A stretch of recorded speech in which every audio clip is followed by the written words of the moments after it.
sa inyong lahat. Maligayang bagong taon po. Today po, gawa tayo ng arroz valenciana. Marami po kasing nagbigay sa akin ng malagkit. Ngayon gagawin po natin. Gagamitin, meron tayong sibuyas, bawang, at saka ito po yung hotdog. Tapos wala po kasi akong chorizo di bulbao, kaya ito, kumuha na lang ako yung smoke chorizo rito. Tapos meron po tayong chicken. Hiniwa-hiwa ko na rin po. At baboy po. At may malagkit po tayo.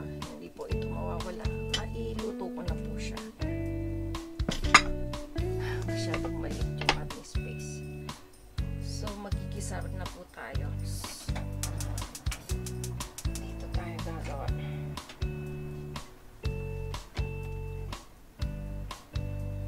Kanya-kanya po tayo ng paraan ng pagluluto ng arroz valenciana.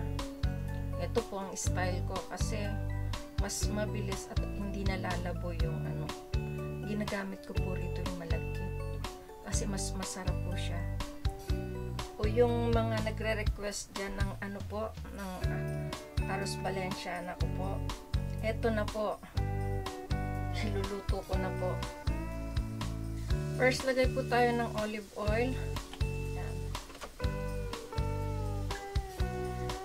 Marami po akong nailuto na malagkit. Yung dahil meron din may request sa akin ng biko. Ito na yung request mong bicolin. Yan, nailuto ko na. Yung biko. Meron pa doon. May padadala na ako ng biko na iluto ko na po. Lagyan na natin ang ating bawang.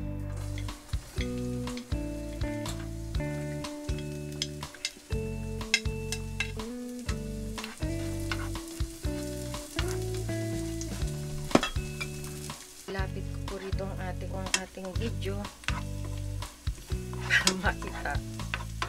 Wala po kasi magbi-video. Ayan.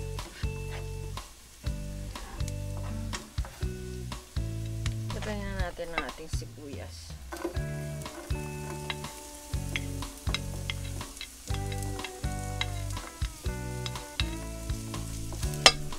At ang ating chorizo.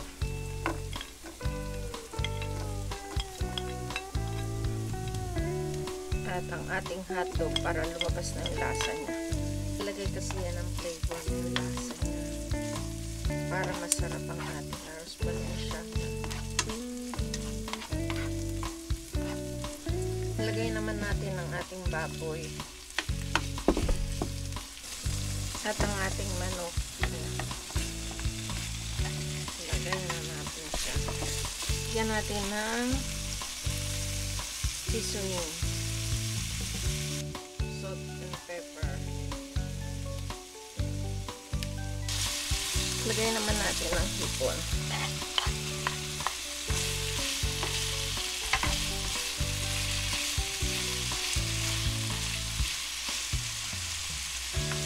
Yan na natin siya ng gata.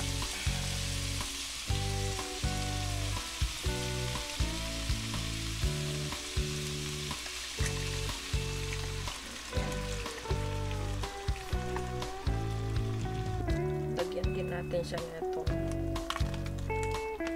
clam. Lagyan na rin natin ng tomato paste.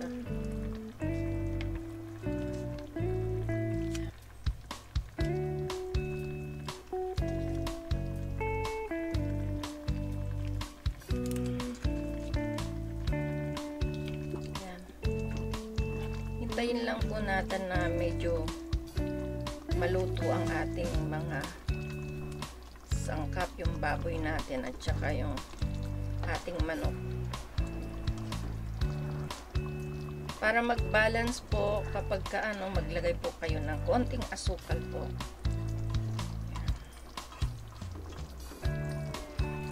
Maglagay po tayo ng konting asukal.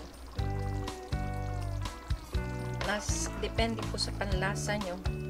Pepper, salt and pepper ulit. Nasa panlasa nyo po, depende. Lagi ko po sinasabi. Yan. Medyo tuyo-tuyo na po siya. Alisin po natin yung ibang ano para ilagay natin sa ibabaw. Mamaya.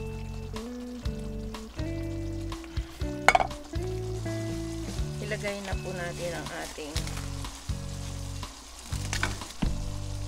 sinain ko na po yan. Ilagay na po natin siya.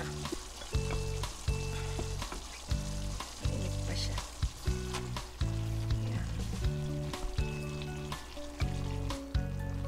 Ilagay na po natin siya.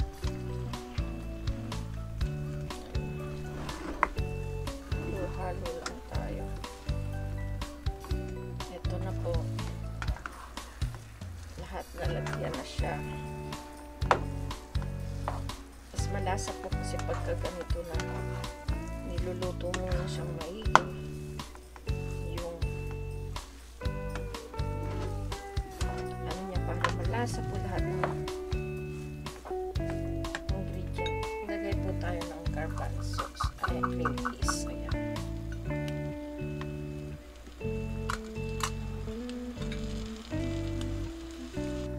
Lagay na rin natin ang ating sili.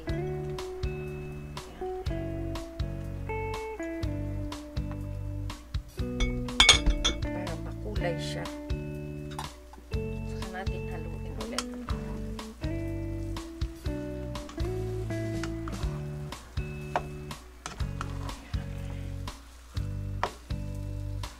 Napakasarap po. Ilagay naman natin itong binira natin kanina para lalo mas masarap siya.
Ayan yung ating arroz Valencia na niluto.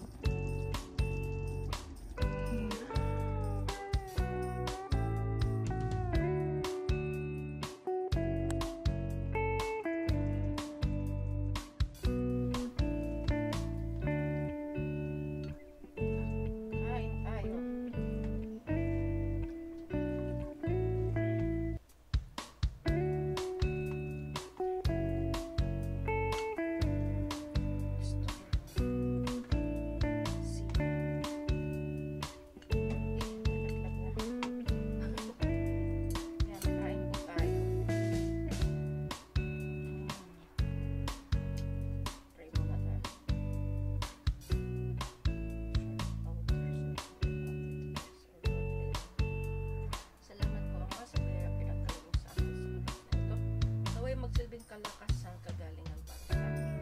Salamat po sa mga tao sumusubaybay sa aking maliit na channel. Huwag pagpalain kayo ng Panginoon sa araw-araw. Yung pamumuhay namin sa mga darating sa mga Espiritu Santo.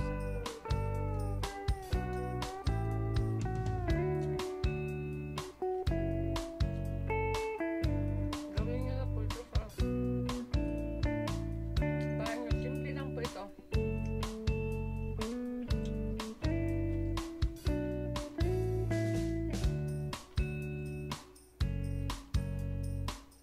Ma-enjoy po ng mga anak mo.